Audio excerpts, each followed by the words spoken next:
Bueno, muy buenas tardes, queridos amigos que no te la cuenten, una vez más con la catequesis para bárbaros. Esta vez nos encontramos con la clase número 23 de la catequesis, que es la introducción a los sacramentos y al bautismo. Vamos a ver si se ve bien. Perfecto. Hasta el momento parece que todo bien. Muy bien. Comenzamos entonces, como naturalmente lo hacemos, por medio de la oración invocando al Espíritu Santo, pidiéndole a Dios gracias para que nos ilumine en este momento, tanto para entender como para poder expresar lo que uno aprendió. Bien, comenzamos entonces. En el nombre del Padre, y del Hijo y del Espíritu Santo. Amén. Ven, Espíritu Santo, llena los corazones de tus fieles, enciende en ellos el fuego de tu amor. Envía, Señor, tu Espíritu, y renovarás la faz de la tierra. Oremos. Oh Dios, que has instruido nuestros corazones con las luces del Espíritu Santo, danos de gustar todo lo recto y bueno, de gozar siempre de tus celestiales consuelos, por Jesucristo nuestro Señor. Amén. Ave María Purísima, sin pecado concebida. En el nombre del Padre, y del Hijo, y del Espíritu Santo. Amén. Muy bien, queridos amigos, estamos en la clase número 23 de la catequesis para bárbaros. Esta es una clase dentro de todo sencilla, pero quizás un poco larga. Al menos una hora seguro nos va a tomar, no como la clase anterior, que nos costó un poco menos de tiempo.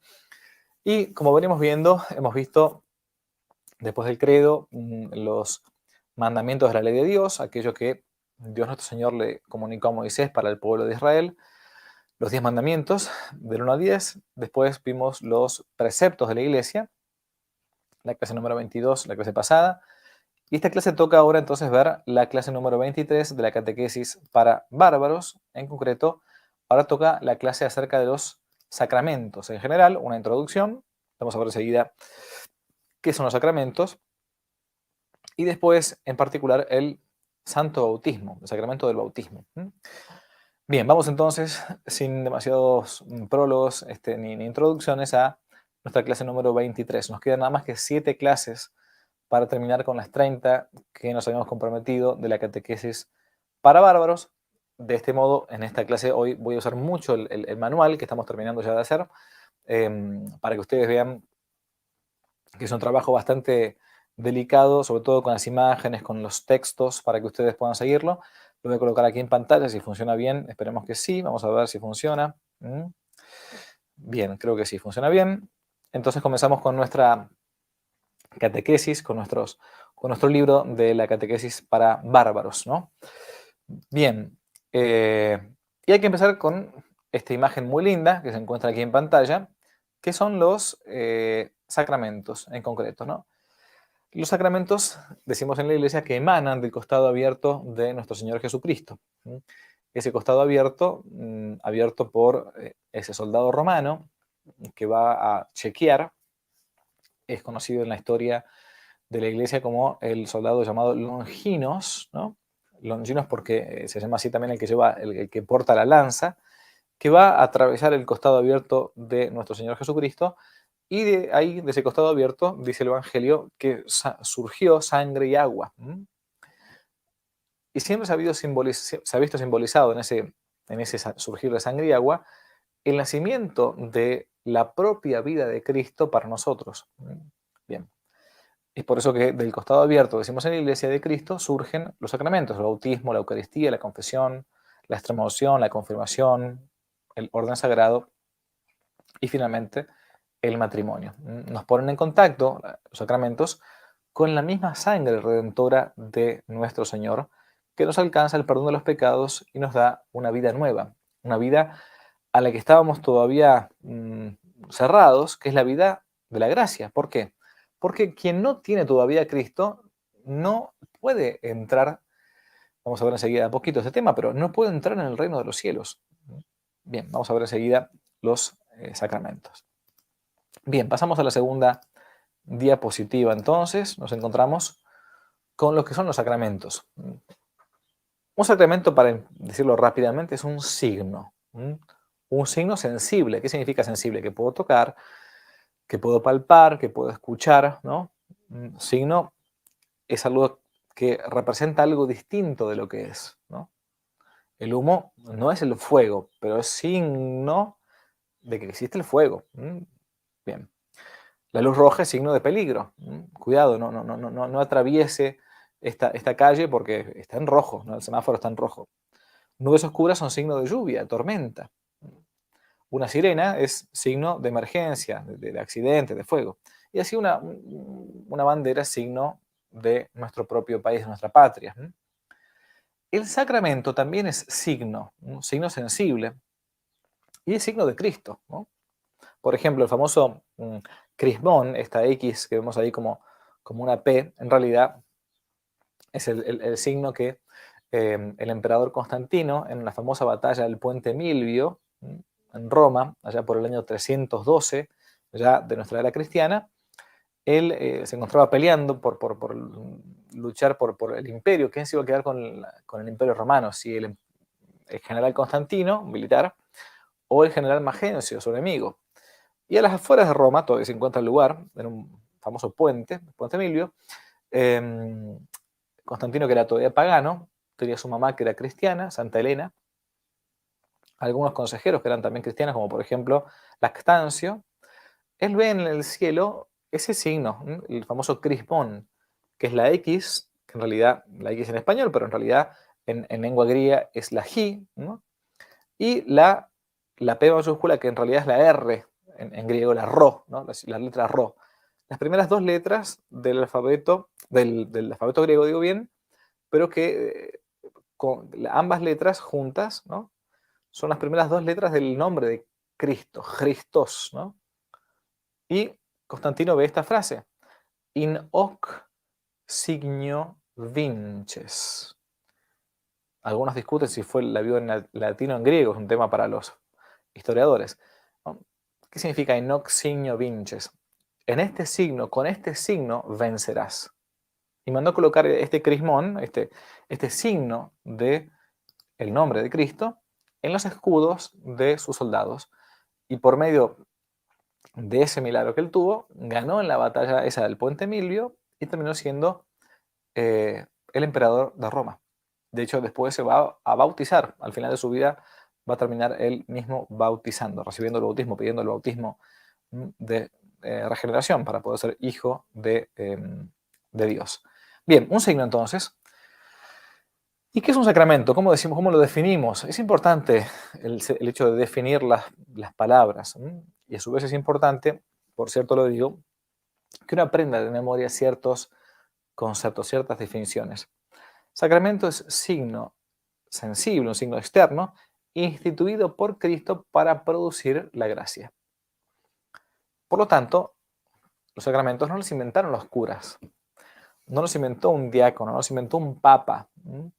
Esto que vamos a ver, comenzar a ver ahora nosotros, es algo que viene ya de los primeros cristianos, ¿no?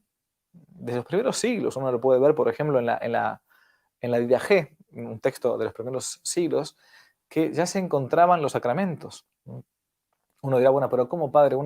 Se encontraban los sacramentos exactamente igual que ahora. Bueno, estaban sí los 7 sacramentos, ¿no? La unción de los enfermos, vamos a ver enseguida, la confesión, pero bueno, la confesión, el cura no se ponía quizás la estola morada, ¿no? O no atendía al penitente en un confesionario bajo una rejilla, ¿no? Son cosas prácticas accidentales, ¿no? Pero se encontraba ya el sacramento, sí, de la confesión, por ejemplo, ¿no? De la confesión. Bien, sigamos entonces. Siguiente diapositiva. A ver, espérenme. Aquí estamos. Perfecto. Muy bien. Para que se vea mejor, fíjense qué hermosa esta imagen, ¿no?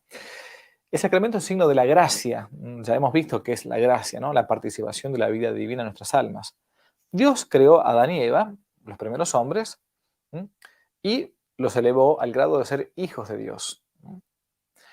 Y por medio de esa gracia que tenía Adán y Eva en momentos de su inocencia, ¿no? Antes del pecado original, podían entrar al cielo, pero cometieron un pecado, el pecado que ya hemos visto, el pecado de origen, el pecado original, ¿no? Dios los había hecho hijos de Dios, pero ellos pierden la filiación divina por ese pecado original, que a su vez después van transmitiendo de generación en generación. Y la gracia era como ese puente para poder cruzar ese lago de la vida natural a la vida sobrenatural, para poder llegar a ese fin sobrenatural.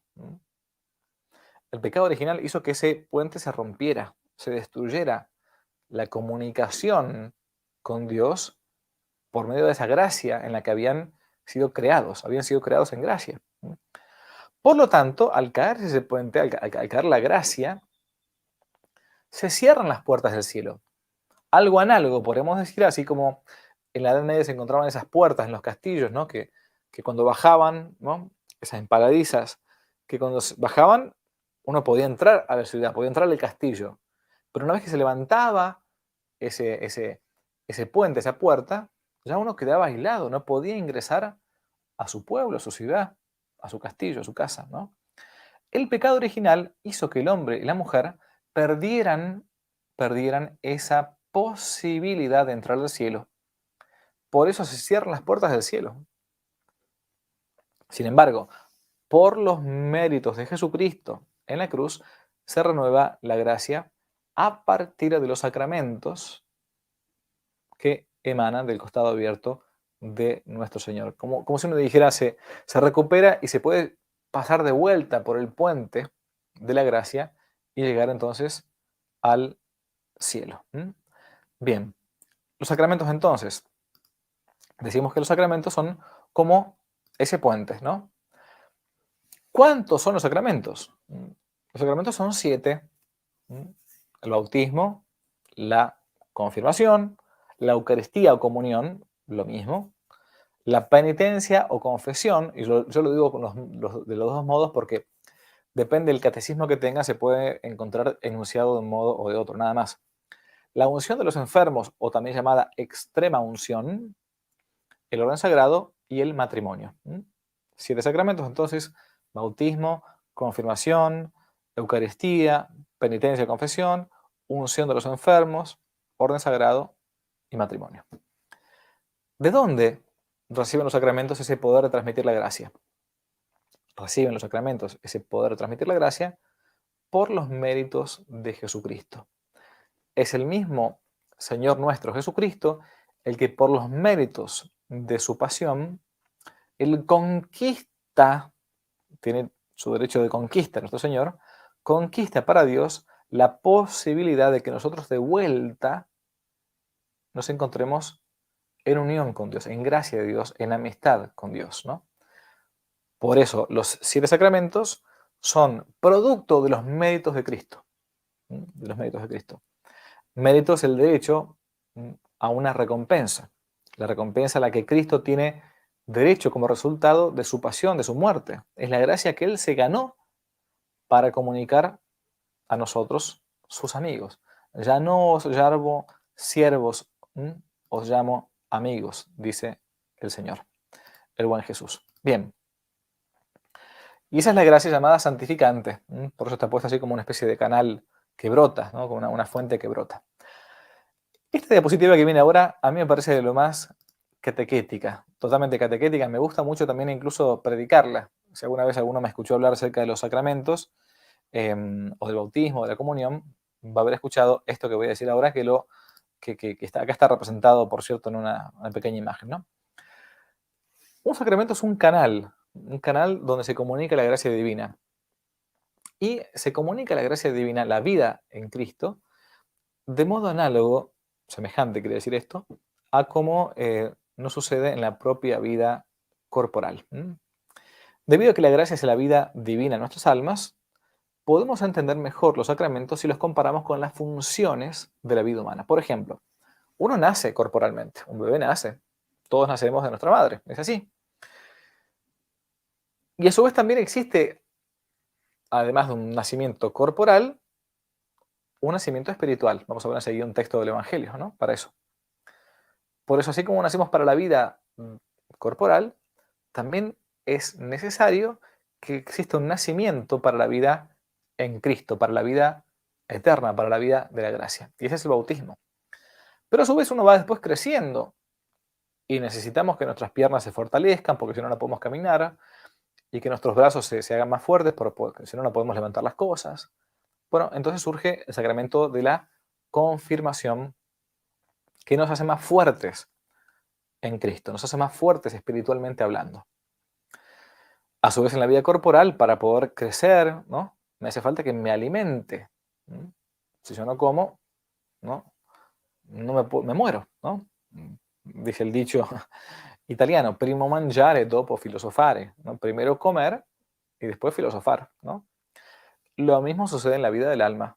Si yo no me alimento de la vida, de la gracia, en este caso por el sacramento de la Eucaristía, de la comunión, del mismo cuerpo de Cristo, no tengo fuerzas, no puedo crecer, ¿no? No puedo crecer. A su vez también en la vida corporal muchas veces uno se ve enfermo, por ejemplo una gripe, una enfermedad, no sé, una angina, lo que sea, y hace falta una curación. Eso se da por medio del sacramento de la confesión, análogo a lo que es el médico de los cuerpos, el médico de las almas. El sacramento de la confesión es análogamente a la medicina del alma cuando uno se ha equivocado. Entonces, bueno, yo me he equivocado, he cometido un pecado, entonces, sobre todo un pecado mortal, necesito yo de la cura que se da por medio del sacramento de la confesión. Algo análogo también sucede después entonces con lo que es la recuperación del cuerpo. Muchas veces estamos mal del cuerpo, entonces tenemos que sanarnos y recuperarnos, y sea por medio del sacramento de la unción de los enfermos o de la extrema unción. Por cierto, todos estos sacramentos, lo estoy diciendo de modo genérico, vamos a ver después cada uno en particular, se encuentran, por cierto, en los evangelios.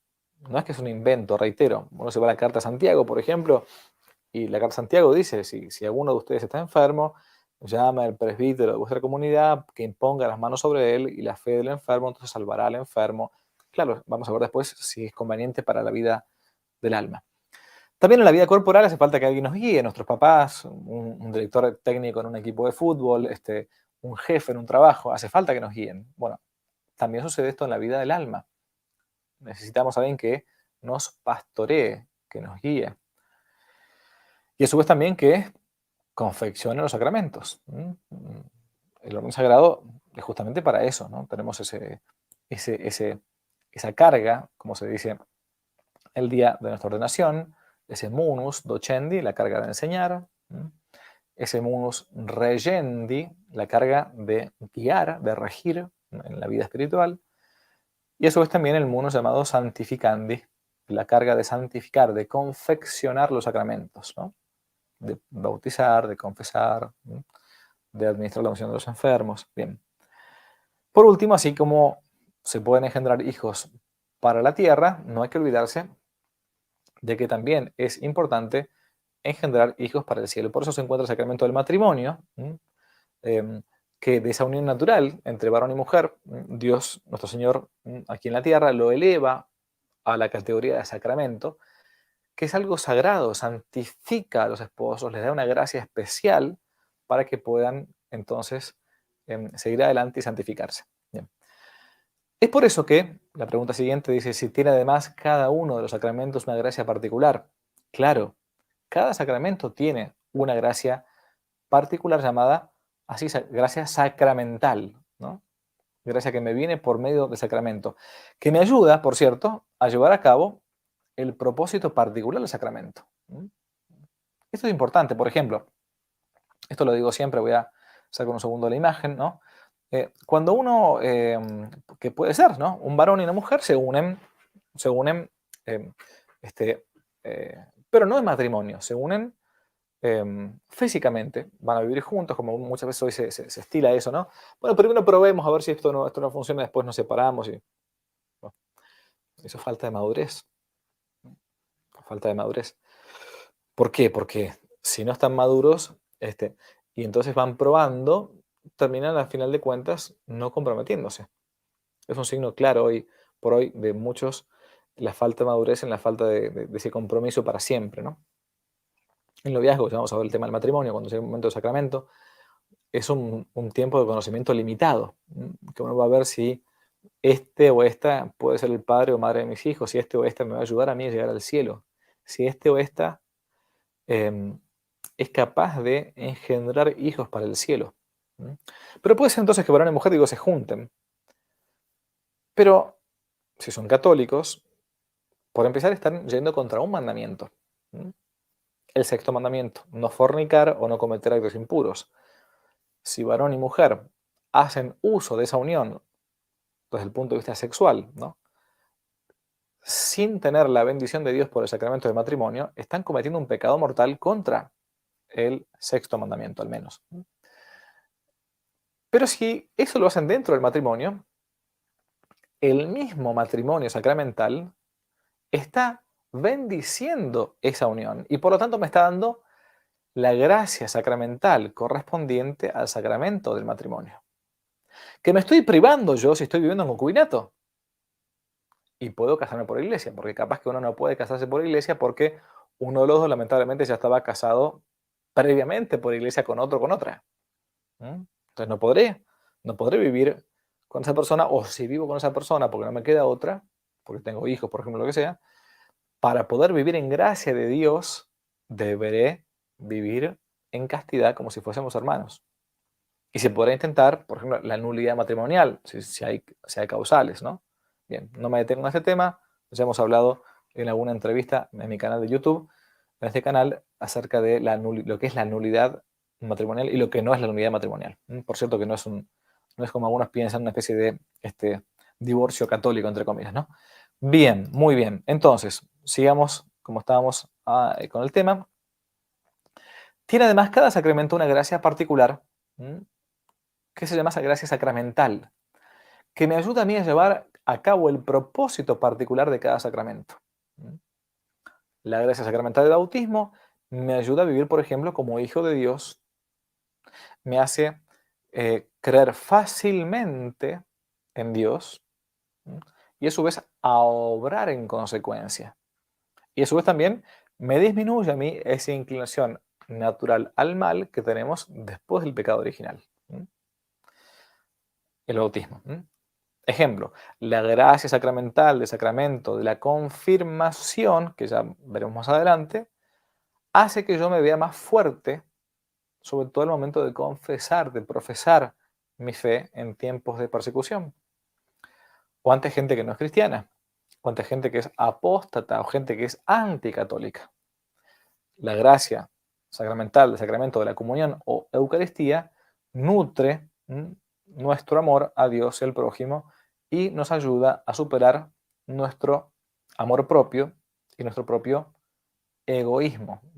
Egoísmo que no muere más, como decía San Francisco de Sales, sino que muere muchas veces algunos segundos después de que nuestra alma abandona nuestro cuerpo mortal. Bien. La gracia de la confesión o penitencia ayuda a curar las profundas inclinaciones que tengo al pecado, que están injertados, ¿no?, en nuestras almas, y hace más fácil para nosotros, ¿no?, evitar caer en futuros pecados, ¿no? A su vez, la gracia de la unción de los enfermos o extrema unción me ayuda, por ejemplo, a mí a aceptar la enfermedad que tengo como una cruz enviada por Dios para purificarme. Bueno, estoy sufriendo esto. A ver, es una cruz que la puedo llevar de dos modos. Las cruces solamente pueden llevarse de dos modos, ¿eh? O la llevo como un estandarte que me lleva al cielo, como un barrilete que me lleva al cielo, o la cruz la llevo como si fuera un ancla, que me ata. Entonces no tengo dos modos de llevar la cruz. No tengo más que dos modos de llevar la cruz. O como estandarte, como bandera, como barrilete que me lleva al cielo, o como un ancla. El sacramento de la unción de los enfermos me ayuda a aceptar la enfermedad como una cruz enviada por Dios. También me ayuda a poder aceptar la muerte si Dios me la envía. Es muy lindo. Normalmente nosotros hemos visto primeras comuniones, hemos visto bautismos, hemos visto matrimonios, confirmaciones, pero normalmente no vemos la unción de los enfermos. Es un sacramento muy hermoso y muy lindo. La verdad que es muy, muy consolador verlo. Si alguna vez una persona que está enferma o ya es grande, pide a su sacerdote la unción de los enfermos. Vamos a ver después el sacramento en particular. A su vez, la gracia sacramental del orden sagrado o sacerdocio ayuda a los sacerdotes a cumplir con nuestros deberes sagrados y ser buenos sacerdotes. Que yo puedo ser fiel a mi gracia sacramental o puedo ser infiel. Un papá o una mamá casados por la iglesia pueden ser fieles a las gracias recibidas en el matrimonio, ¿no? O pueden ser infieles. Pero digo, hay un plus, un añadido que viene con el sacramento. Por ejemplo, ayuda a las personas casadas, en el caso del matrimonio, a cumplir con los deberes de su Estado. ¿Su deber de qué, padre? Deber de Estado. ¿Qué es el deber de Estado? Algunos explico esto rápido por si no se conoce, ¿no? El deber de Estado es aquel deber, aquella obligación, aquella carga que tengo yo por el estado de vida en el cual me encuentro. Por ejemplo, yo me encuentro en estado de vida sacerdotal, otros se encuentran en estado de vida matrimonial, mi deber de Estado, otros se encuentran como en su estado como estudiante, ¿no? Por lo tanto, mi deber de Estado como estudiante va a ser, ¿qué cosa? Estudiar. Estudiar cuando tengo que estudiar, descansar cuando tengo que descansar. Mi deber de Estado como sacerdote, ¿cuál es? Y atender a la gente, a sacramentos, ¿no? Mi deber de Estado como padre, madre de familia, educar a mis hijos cristianamente, trabajar para sustento del pan, ¿no? Intentar engendrar hijos para el cielo, ¿no? Deber de Estado. Por eso uno puede confesarse de haber faltado el deber de Estado. Padre, falté mi deber de Estado como esposa, como esposo, como sacerdote, no sé. Por ejemplo, falté mi deber de Estado como esposa, porque no busqué a mi marido, no lo atendí, por ejemplo, no tuvimos intimidad, ¿no? A veces sin ninguna necesidad. Deber de Estado, eso sí, de haber estado como estudiante, no estudié, o de trabajador, trabajé menos horas de las que debía, de haber estado como sacerdote, no confesé cuando me pidieron confesar, no fui a ver enfermos cuando me lo pidieron, ¿no? Bien, en fin, deber de Estado, entonces, un término importante para conocer. La gracia sacramental, o los sacramentos, entonces, a su vez, me ayudan a mí a poder cumplir con los mandamientos, ¿no? Es como si Dios me dijera que levanta un tronco muy pesado. No tengo fuerza. Los sacramentos son como una polea, una grúa, un auxilio divino para poder cumplir los mandamientos. Fíjese qué importante. Yo con los sacramentos tengo un plus añadido respecto de un pagano, que aunque los 10 mandamientos sean más bien de orden natural, a un pagano le va a costar más que a un cristiano porque no cuenta con este auxilio, con esta gracia sacramental. Todo lo puedo con la gracia sacramental, todo lo puedo con la gracia, de hecho, ¿no? En el famoso texto de San Pablo, en la carta a los Corintios, San Pablo dice, lo escribe, incluso para humillación suya, tengo clavado en mí el aguijón de la carne, dice San Pablo, ¿no? 3 veces le he pedido a Dios que me lo quitara y 3 veces me ha dicho, mi gracia te basta. Mi gracia te basta. Se entendió siempre ese aguijón de la carne de San Pablo como el aguijón de la impureza, de la lujuria, ¿no? Bien. Pregunta, ¿producen siempre los sacramentos la gracia? Los sacramentos siempre producen la gracia si los recibimos con las debidas disposiciones. ¿Las qué? Las debidas disposiciones. Por ejemplo, la disposición para recibir el sacramento de la confesión o penitencia es tener dolor de los pecados, ¿no? Y propósito de enmienda, de corregirme. Si yo no tengo dolor de los pecados que cometí, o no tengo un propósito de corregirme en lo que en lo que voy a confesarme, por lo tanto no tengo una buena disposición para poder recibir la confesión. Y por ende, la gracia no va a poder actuar de modo eficaz, ¿no? Si yo me fuera a confesar sin arrepentimiento, la gracia es como que caería en un colador, ¿no? La gracia sacramental del sacramento de la confesión o penitencia. Es como que le estoy bloqueando el trabajo a la misma gracia de Dios. No la dejo trabajar. O no la dejo trabajar bien, por lo menos, ¿no? Bien. Muy bien. Otra pregunta. ¿Por qué el bautismo y la confesión son llamados sacramentos de muertos, no como sacramentos de muertos, padre. Si no se puede bautizar un cadáver, no se puede bautizar no se puede confesar un muerto. Ya está, no puedo. No, son llamados sacramentos de muertos, a comparación con otros sacramentos llamados sacramentos de vivos, el bautismo y la penitencia y confesión, porque el fin principal de estos sacramentos es dar la vida sobrenatural de la gracia a las almas espiritualmente muertas a causa del pecado. Un alma que está bautizada, pongámosle, pero ha cometido un pecado mortal, es como que ha matado la vida de la gracia en su propia alma. Por eso se encuentra muerto aún para las obras buenas. Podrá hacer obras buenas, pero que no se le computan para la vida eterna. Será bueno para quien recibe la limosna, pero si yo estoy en pecado mortal, no se me computan a mí las obras buenas. Es tremendo eso. Pierdo el tiempo. A su vez, el bautismo, ¿no? El bautismo hace que todavía no tenga yo abiertas las puertas del cielo. Es tremendo. Ahora vamos a leer enseguida el Evangelio, ¿no? Sacramentos entonces de muertos. No porque esté muerto quien lo recibe, sino porque tengo el alma como cerrada a la vida sobrenatural, a la vida de la gracia. No tengo la vida en Cristo. Si no estoy bautizado, o no tengo la vida en Cristo, o la tengo como moribunda, si me encuentro en desgracia de Dios, en pecado mortal.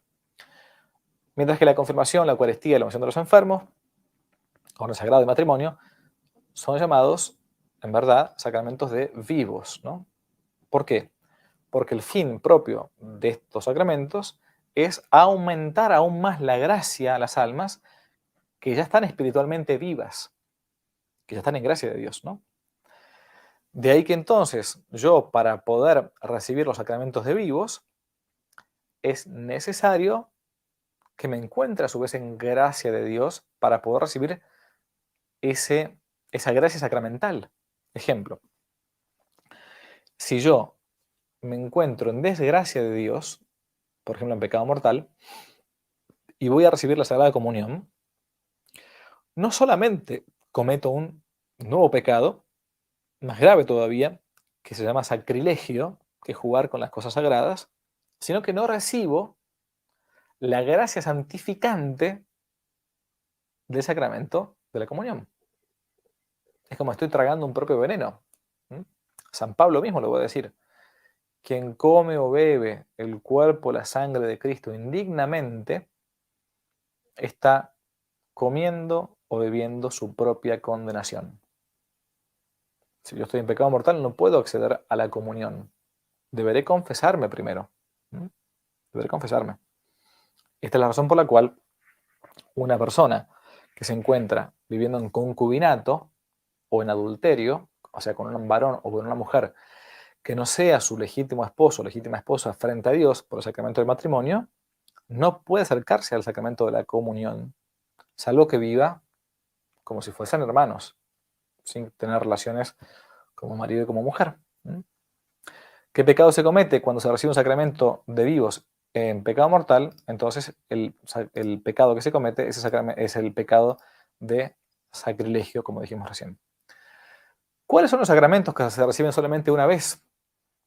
Los que se reciben solamente una vez son el bautismo, la confirmación y el orden sagrado. Por lo tanto, uno dirá, pero yo escuché que una persona se bautizó 2 veces. No existe bautismo 2 veces. Pudo haber pasado que, pongámosle que un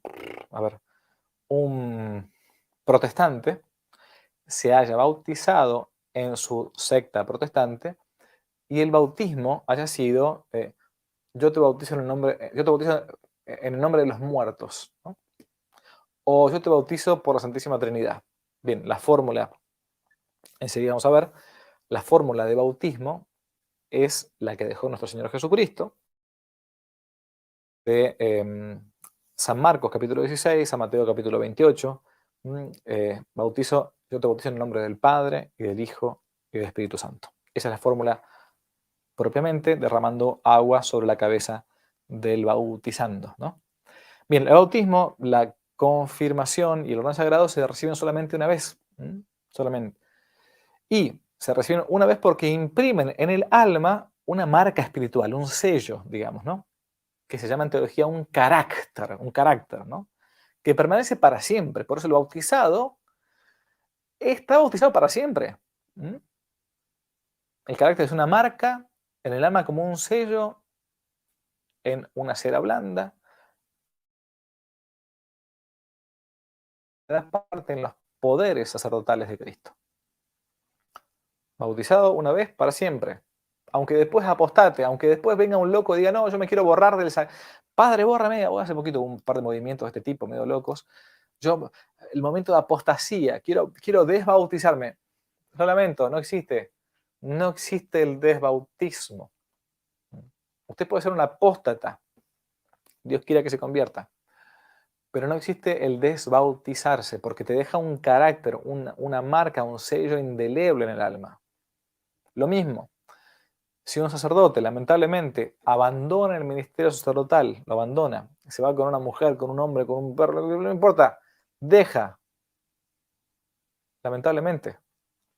Es más, lo reducen al estado laical, le quitan el ministerio, el oficio público. Una vez sacerdote, sacerdote para siempre.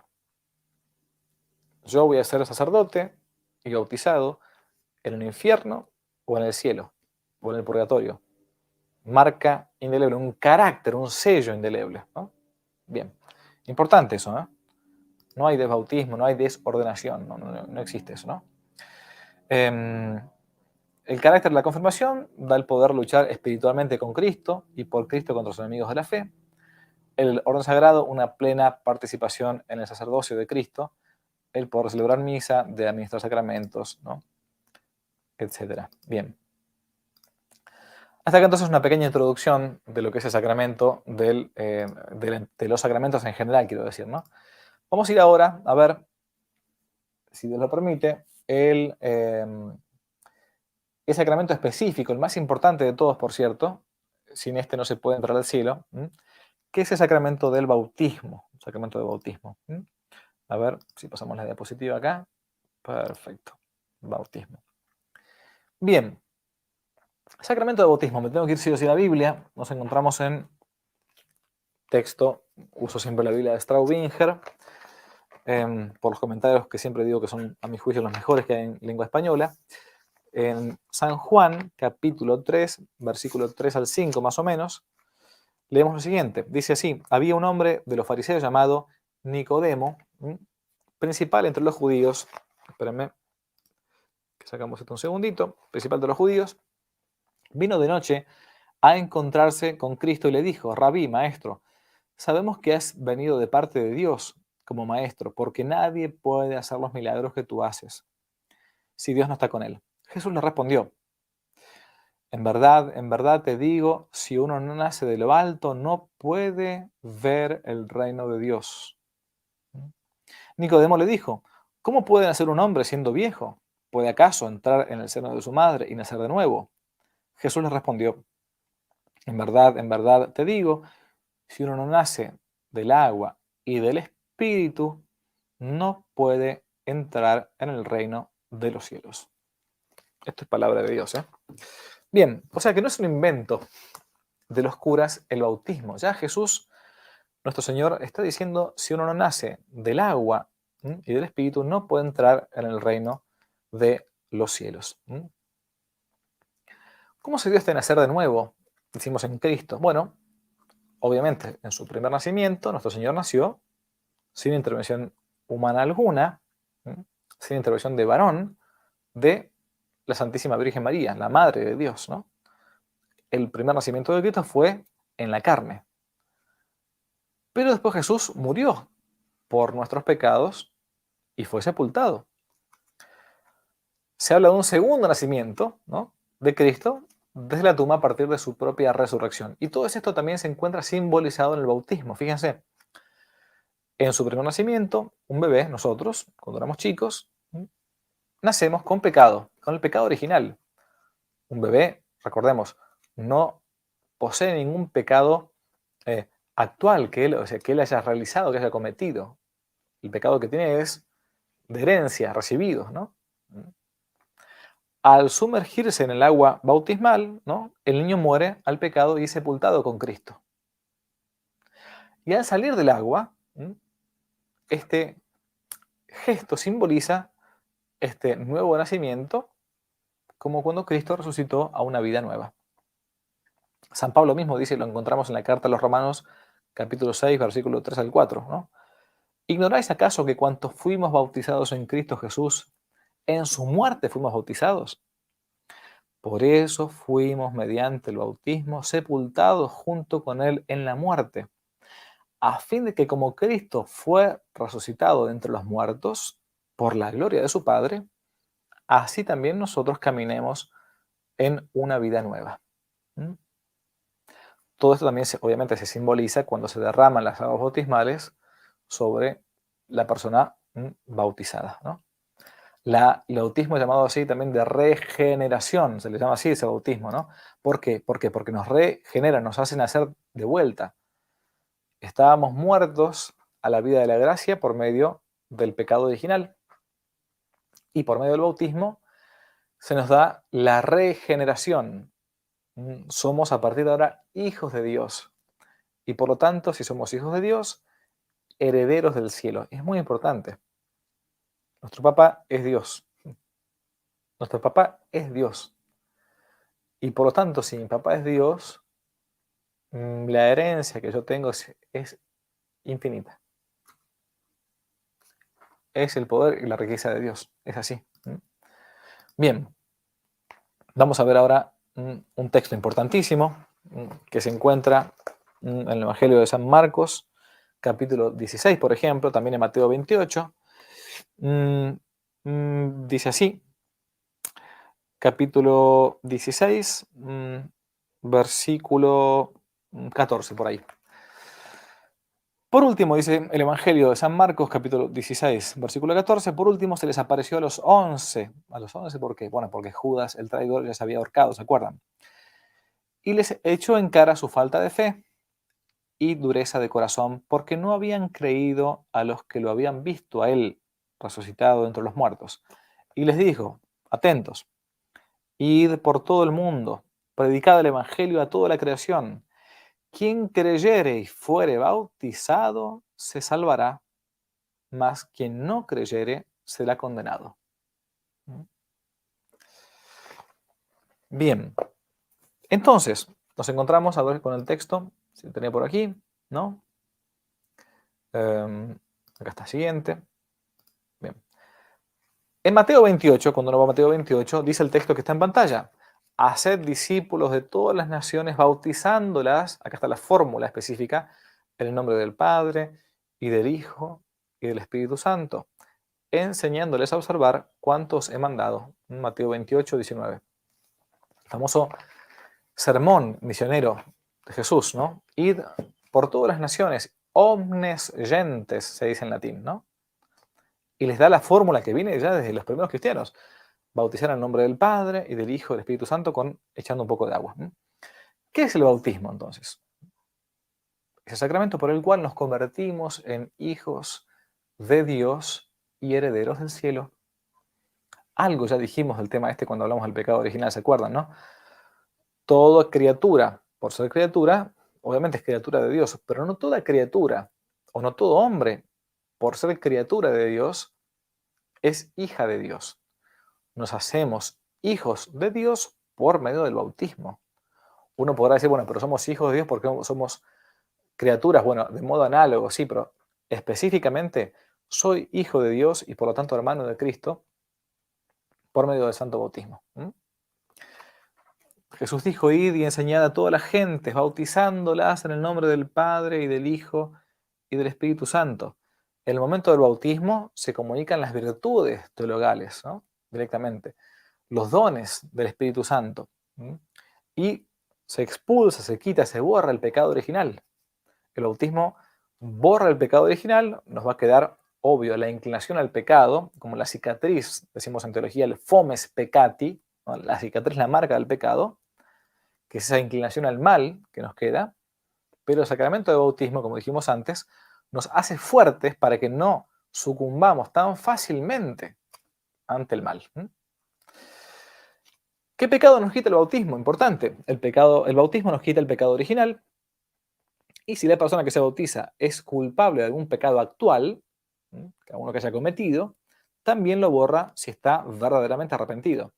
¿Qué quiere decir con esto? Que si yo soy grande, ya tengo uso de razón, y tengo no solamente el pecado original de fábrica, porque nunca fui bautizado, sino que, a ver, no sé, me he acostumbrado a mentir, a robar, y cometí varios pecados en mi vida.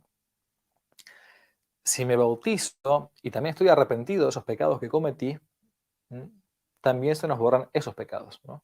El bautismo borra todos los pecados, el pecado original y todo pecado actual que la persona haya cometido y de los cuales esté verdaderamente arrepentido. ¿Cuáles son los efectos del carácter que imprime el bautismo, ¿no? Ese sello que decíamos antes, ¿no? Que te hace cristiano, ¿no? Bien, los efectos del carácter que imprime el bautismo son convertirnos en miembros de la iglesia, por lo tanto, sujetos a sus leyes y capaces de recibir el resto de los sacramentos. Primera cosa, entonces, me hace miembro del cuerpo místico de Cristo. Por lo tanto, comienzo yo a recibir también los bienes. ¿Qué significa esto del cuerpo místico de Cristo? Es la comunión de todos los bautizados, ¿no? por medio de la cual yo comienzo a participar de los méritos de una persona que aún quizás yo ni conozca. Por ejemplo, si yo soy un laico que recibió el bautismo, o cualquiera, estoy participando en cuanto bautizado como parte del cuerpo místico de Cristo, estoy también participando de los beneficios que una monjita de clausura en un lugar ignoto que yo ni conozco hace por su penitencia, su oración, su ayuno por mí. Me estoy beneficiando, o sea, es como decir, pertenezco a un club y tengo de los beneficios de ese club. ¿No? Estoy diciendo de modo muy sencillo, ¿no? Esto hacía que, por ejemplo, Santa Teresita del Niño Jesús, con su oración, con su cilicio, su penitencia, su ayuno, ayudara a las misiones. De hecho, está nombrada como patrona de las misiones, aunque nunca ha salido del claustro. Bien. Yo puedo entonces verme ayudado a ser parte del cuerpo místico de Cristo por lo que otros miembros hacen. A su vez, si estoy bautizado, estoy sujeto a su ley. Por lo tanto, me caben todas las generales de la ley, los mandamientos, los preceptos de la iglesia, tengo que ir a misa, ¿no? Si tengo uso de razón, en fin. Por eso, esta es la razón por la cual uno no podría ir con un helicóptero tirando agua por todos lados a toda la gente. Yo te bautizo en el nombre del Padre, Hijo, Espíritu Santo, te bautizo en el nombre... No, porque estoy bautizando y le estoy dando una carga también a esa gente, ¿no? El bautismo se recibe cuando uno es pequeño por medio del compromiso de los padres, ¿no? Así como un papá se compromete a educar a su hijo, ¿no? En la fe católica. Y cuando ya no es grande, se recibe el bautismo de modo libre. Esta es la razón por la cual, cuando ya es grande, para poder recibir el bautismo, hace falta que ya tengan una instrucción católica, se haya recibido el catecumenado, la catequesis. Así como ustedes, algunos de ustedes, yo sé, me consta, que están haciendo esta catequesis para bárbaros, por ejemplo, para poder bautizarse o recibir la confirmación, la comunión, ¿no? Porque tengo que ser consciente, tengo que saber lo que estoy haciendo, ¿no? Cuando es pequeño uno, bueno, como no soy consciente todavía de eso, mis padres y mis padrinos son los que se encargan de dar mi consentimiento. De hecho, se le pregunta al bebé, ¿quieres ser bautizado? Le responden padres o padrinos, sí quiero, ¿no? Bien. Y solamente con el bautismo uno ya es capaz de recibir el resto de los sacramentos. Por lo tanto, no puede, por ejemplo, recibir la comunión un musulmán, porque no está bautizado. No puede recibir la confirmación o el matrimonio por iglesia, digo yo, un budista, ¿no? Porque no tiene el ingreso al cuerpo místico de Cristo por medio del sacramento del bautismo, el primero y principal. El único necesario para llegar al cielo, por cierto, ¿no? San Pablo dice que somos bautizados en Cristo, es decir, que nos convertimos en miembros de su cuerpo místico. Somos como retoños injertos a la vid que es Jesús. De ahí que al bautismo se lo llame la entrada a los sacramentos, porque a menos que pasemos por esa puerta es imposible recibir cualquier otro sacramento, cualquier otro de los sacramentos. Em, bien, muy bien. A ver acá, perfecto, muy bien, bárbaro. ¿Quién puede administrar el bautismo? Súper importante esto, muy, pero muy importante. Obviamente que el sacerdote, el obispo, el diácono, son ministros ordinarios del bautismo, habituales significa. Pero en peligro de muerte, cualquier persona puede bautizar. Y es más, cualquier persona debe bautizar en peligro de muerte a alguien. ¿Cómo se bautiza? Digo cualquier persona, cuando digo cualquier persona, cualquier persona. Miren, basta que uno derrama un poco de agua sobre la cabeza de la persona y diga las palabras de la famosa, de la Santísima Trinidad, en el nombre del Padre y en el nombre del Hijo, como leímos recién en el Evangelio, en el nombre del Padre y del Hijo y del Espíritu Santo. No se puede decir en el nombre del Padre y en el nombre del Hijo, o en el nombre de las tres divinas personas, o en el nombre de la Santísima Trinidad, como Jesús lo dejó. Eso es lo que se llama la forma o la fórmula de sacramento para que se dé sacramento. Yo te bautizo en el nombre del Padre y del Hijo y del Espíritu Santo. Ego te bautizo in nomine Patris et Filii Spiritus Sancti, en la lengua que sea.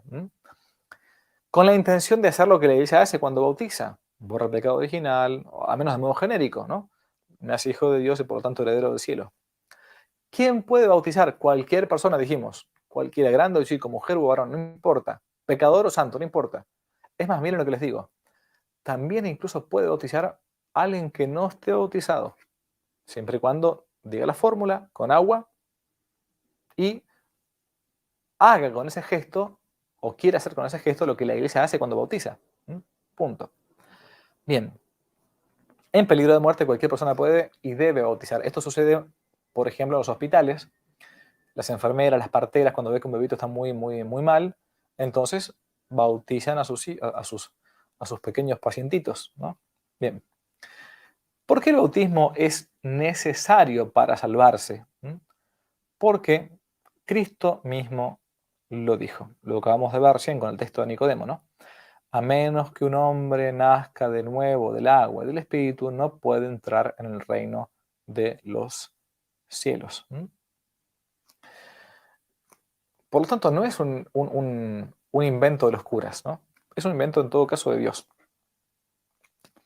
¿Qué pasa con la gente hoy en día? Muchas veces como que dejan el bautismo para más adelante.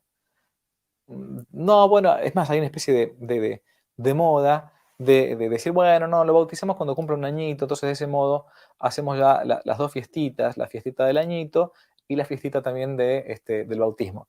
No, no, no hagan eso. Yo conozco un caso muy cercano que una mamá, por esperar a un sacerdote, lamentablemente, de la familia, por muy buena intención, el bebé al mes y medio murió de muerte súbita. Esa mamá hasta el día de hoy, han pasado, miren, casi 40 años, como que no se termina de perdonar que haya hecho eso, ¿no? Bueno, sí existe el bautismo de deseo, ahora vamos a verlo enseguida, pero hay que bautizar a los niños cuanto antes, cuanto antes. Eso es muy importante, realmente muy importante. Bien, sigamos, no me quiero demorar mucho con el tema este. ¿Cómo pueden ser salvados aquellos que sin culpa alguna, o sea, inculpablemente, no han recibido el sacramento del bautismo? Bien, aquellos que inculpablemente, sin culpa alguna, no recibieron el sacramento del bautismo, significa que a mí nadie me predicó, yo no sabía nada, estoy viviendo en China, en África, en una isla, y qué sé yo, no sé nada, no sé ni quién es Cristo ni nada, ¿no? Aquellos que no han recibido el sacramento del bautismo se pueden salvar de dos modos. Miren, por el bautismo llamado de sangre o por el bautismo llamado de deseo. Fíjese, este cuadro está muy bueno, esta imagen está muy buena, ¿no? Por lo tanto, existen tres modos de recibir el bautismo. Bautismo de agua, de modo ordinario, o dos modos extraordinarios, bautismo de deseo o bautismo de sangre. Los explicamos. Bien, ¿cómo se recibe el bautismo de sangre? ¿No? Cuando una persona no está bautizada. Una persona recibe bautismo de sangre cuando no está todavía bautizado por medio del sufrimiento del martirio, por haber recibido, más que sufrimiento, es una gracia del martirio, ¿no? El martirio es que a uno lo maten por odio a la fe. No que lo maten por una cuestión política, ¿no? Porque uno puede matar a un cura, pero por una cuestión política, no por odiar a la fe. O porque por un homicidio común, por un intento de robo, eso no es martirio, ¿no? O si un cura es un guerrillero y lo matan en combate, no es martirio, ¿no? ¿Ok? Una persona no bautizada recibe bautismo de sangre cuando sufre el martirio por Cristo, por Cristo. Y en el momento mismo en que una persona recibe el martirio, sépanlo bien, recibe el bautismo de sangre, dijimos recién, se le borra el pecado original y cualquier pecado actual que se ha tenido.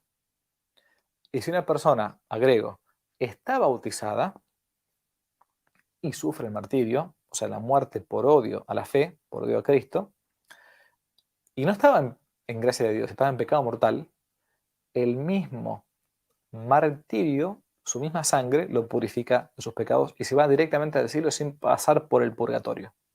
Muy importante el tema este. Segundo modo extraordinario de recibir el bautismo. ¿Cómo recibe una persona no bautizada el bautismo de deseo? Una persona no bautizada recibe el bautismo de deseo cuando ama a Dios por sobre todas las cosas y desea hacer todo lo necesario para su salvación. Y no hace falta que ese deseo del bautismo sea, bueno, me encantaría bautizarme, pero no puedo, no. Incluso por los méritos de Jesucristo y por los méritos de la Iglesia, si una persona pagana, es decir, que no está bautizada, no tuvo oportunidad de conocer a Cristo en el mensaje evangélico, ¿no? Soy un budista, qué sé yo, un musulmán, ¿no? Pero sigue su recta conciencia e intenta cumplir los 10 mandamientos, aún sin conocerlos como mandamientos. Pero bueno, están en el orden natural. Bueno, no mentir, ser fiel a mi mujer, no robar, no hacerle al otro lo que no me gusta que me hagan. Esa persona, por los méritos de la iglesia, por los méritos de Jesucristo, también puede llegar al cielo. Porque se encuentra en una ignorancia llamada así, ignorancia invencible. No me queda, no puedo vencer, que si nunca me predicaron, ¿cómo sé? No conozco ni quién es Cristo, ¿no? Entonces, puedo salvarme de ese modo. Ahora, la pregunta es, Padre, ¿pero por qué no dejamos que esa gente que es ignorante, para qué le metemos la carga y le enseñamos? ¿Para qué vamos a evangelizar a lugares de misión? Dejémoslos así como ignorantes, ya que están. Entonces, no tienen que ir a misa, no tienen que hacer ayuno, no tienen que, qué sé yo, hacer obras de misericordia corporales, espirituales, no saben nada. Dejemos como brutos.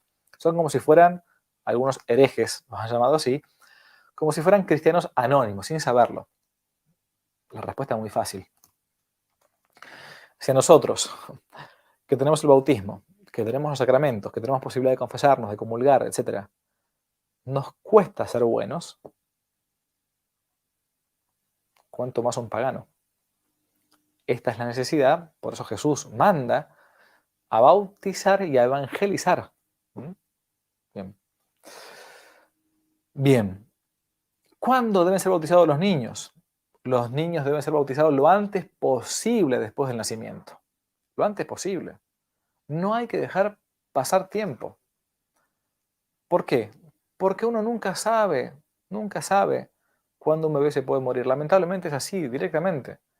Por lo tanto, un papá o una mamá que dilata por mucho tiempo el bautismo de su hijo, comete un pecado y es un pecado mortal, porque está jugando con la salvación de su hijo. Está jugando. Bien, me preguntará uno, ¿dónde van los niños que no fueron bautizados? Existe algunos, dicen, el bautismo de deseo de los padres que tenían el deseo de bautizarlos, entonces Dios se lo tendrá en cuenta.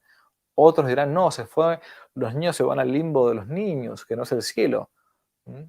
Otros dirán, no, bueno, no puede entrar en el cielo, otros al infierno. Bueno, no, al infierno claramente que no puede ser que Dios cree para el infierno. La iglesia, sépanlo, nunca ha definido específicamente este tema. ¿Por qué? Porque no lo ha definido Dios. Por lo tanto, hay opiniones teológicas distintas, ¿no?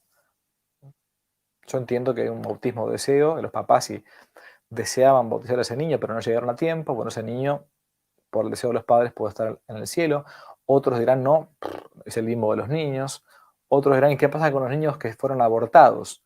Yo tengo esto para mí, esto no es doctrina de la iglesia, pero lo digo, que dado que fueron matados por odio a la vida y el Señor de la vida, Jesús, entonces entiendo yo que son como si fueran unos mártires, unos santos inocentes, ¿no? del tiempo de Jesús en Belén, que fueron masacrados por odio a Cristo. Y que por lo tanto, análogamente, son mártires y por lo tanto reciben el bautismo en el mismo aborto.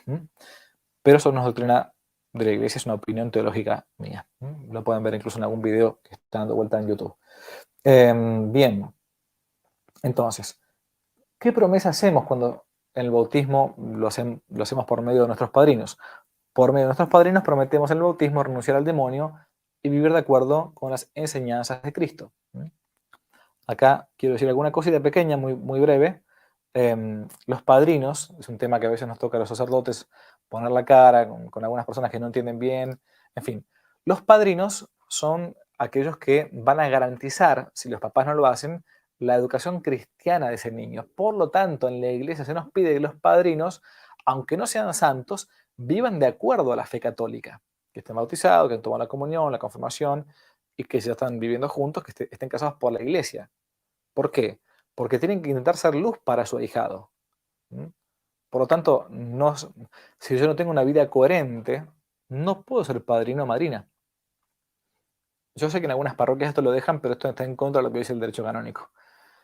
Pero no podría estar en concubinato un varón y una mujer y ser padrinos. ¿Por qué? Porque no son ejemplo de vida coherente cristiana. No podría ser padrino o madrina un médico o una médica abortera, porque no tienen una vida coherente con la vida en Cristo. A su vez, más todavía digo y añado, ni siquiera hace falta padrino o madrina para bautizar a un bebé. Basta que los papás quieran educar a sus hijos en la fe católica. Suficiente, más que suficiente.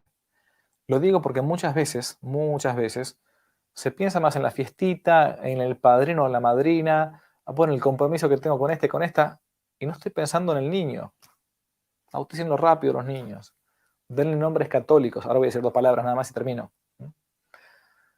El padrino intentamos buscar que tenga los sacramentos en regla, ¿no? Que tenga los papeles en regla, como decimos a veces en mi patria. Bien. ¿Qué promesa hacemos en el bautismo por medio de nuestros padrinos? Renunciar al demonio, vivir de acuerdo con las enseñanzas de Cristo. Por eso decimos en el bautismo, y renovamos muchas veces las promesas bautismales, renuncia a Satanás, a sus pompas, a sus seducciones, ¿no? Bien, por último, la última diapositiva del día de hoy. Creo, decimos en el bautismo, la fe recibe esta vela encendida, no la apagues, se la da a los papás y padrinos, ¿no? El padrino, madrina.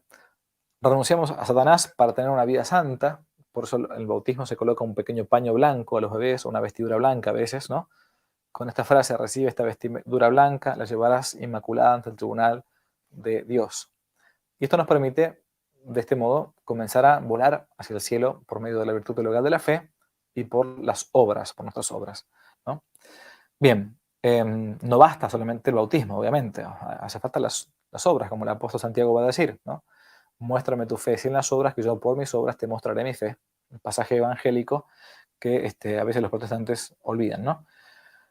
¿Por qué se nos da el nombre de un santo en el bautismo? Se nos da el nombre de un santo para que la persona bautizada pueda imitarlo. Y acá, ojo al piojo, decimos, denles nombres cristianos a sus hijos, no sean malos, no le pongan de nombre Sheila, Patoruzú, qué sé yo, Amok, o no sé, me estoy inventando nombres, ¿no? Porque lo vieron en una novela turca. Pongan nombres cristianos. ¿Por qué? Porque es el modo en que sus hijos van a tener un intercesor en el cielo, un patrono. Y si le pusieron un nombre, cualquier cosa, no sé, qué sé yo, Washington, pongámosle, pobre chico, se llama Washington, bueno, pongámosle ese nombre. Cuando lo bauticen, pónganle el nombre de San José, Washington José, digan al cura, ¿cómo se llama? Washington José. Yo te bautizo en el nombre del Padre, y ahí queda el nombre impreso en el alma. Por eso decimos, ¿cuál es tu nombre de pila? ¿De qué pila? De la pila bautismal. ¿Nunca lo pensaron a eso? Pila bautismal. Bien, ¿cómo podemos bautizar? Por último, podemos bautizar echando agua, aunque no esté bendita, no importa, sobre la frente o la cabeza de la persona que se bautiza, diciendo yo te bautizo en el nombre del Padre y del Hijo y del Espíritu Santo. Si fue urgencia, digo, ¿no? Un peligro de muerte, entonces, y si después se recuperó, bueno, lo llevaremos a la iglesia para que completen el rito del bautismo. Pero ya está bautizado. En la iglesia le pondrán los óleos sagrados, ¿no? Harán los ritos del éfeta, los 5 sentidos que se abren, ¿no? Bien. ¿Cuál es el deber de los padrinos después del bautismo? El deber de los padrinos es velar para que el niño no sea educado malamente, sino que sea educado como un buen católico. En caso, obviamente, que no lo hagan bien sus propios padres. Y por último, ¿a quién hay que elegir como padrinos de bautismo? Hay que elegir a padrinos de bautismo solamente a católicos que conozcan bien su fe y cumplan perfectamente los deberes de su religión. Reitero, no hace falta que sean elegir como padrino al Padre Pío o a San Francisco de Asís o a Santa Margarita, sería buenísimo, pero al menos que sean coherentes con la vida cristiana. Bien, hasta acá entonces ha sido la clase número 23 de la catequesis para bárbaros. Hemos visto entonces una pequeña introducción, estoy pasando acá simplemente algunos links de la página, de las redes sociales. Hemos visto la introducción a los sacramentos, esto que es un signo sensible de la gracia que comunica la vida divina. A su vez hemos visto también que los sacramentos son 7, el bautismo, la confirmación, la Eucaristía, la unción de los enfermos, orden sagrado, matrimonio, y me acaba de faltar uno, fíjense, la penitencia, la confesión, obviamente, para poder lavar nuestros pecados. Y a su vez comenzamos a ver ya el primer sacramento de todos, es el sacramento del bautismo, que es el que nos abre las puertas del cielo, nos hace hijos de Dios y por lo tanto nos hace que somos hijos herederos del cielo. Vamos a terminar con la bendición, Dios mediante. Nos veremos, si Dios quiere, el jueves que viene con una nueva clase, la clase número 24 de catequesis para bárbaros. Nos falta muy poquito para terminar. Haremos, como dijimos, un pequeño examen al final para aquellos que quieran hacerlo. No se olviden de darle like al video, de suscribirse al canal si no lo han hecho todavía, y a su vez de compartir, porque es un modo también de tratar de aprovechar, ayudar a este apostolado. Les doy la bendición para terminar. En el nombre del Padre, y del Hijo, y del Espíritu Santo. Amén. Te damos gracias, omnipotente Dios, por todos los beneficios recibidos de tu generosidad, a ti que vives y reinas por los siglos de los siglos. Amén. El Señor esté con vosotros y con tu espíritu. Os bendiga Dios Todopoderoso, el Padre, el Hijo, el Espíritu Santo. Amén. Dios los bendiga mucho. Hasta la próxima y que no te la cuenten. Si les gustó el video, aparte de suscribirse, activar la campanita y comentar, en la descripción de este video se van a encontrar con el link de la plataforma Patreon, un modo concreto de apoyar este apostolado que intenta hacer una contrarrevolución cultural y espiritual. Dios los bendiga y que no te la cuenten.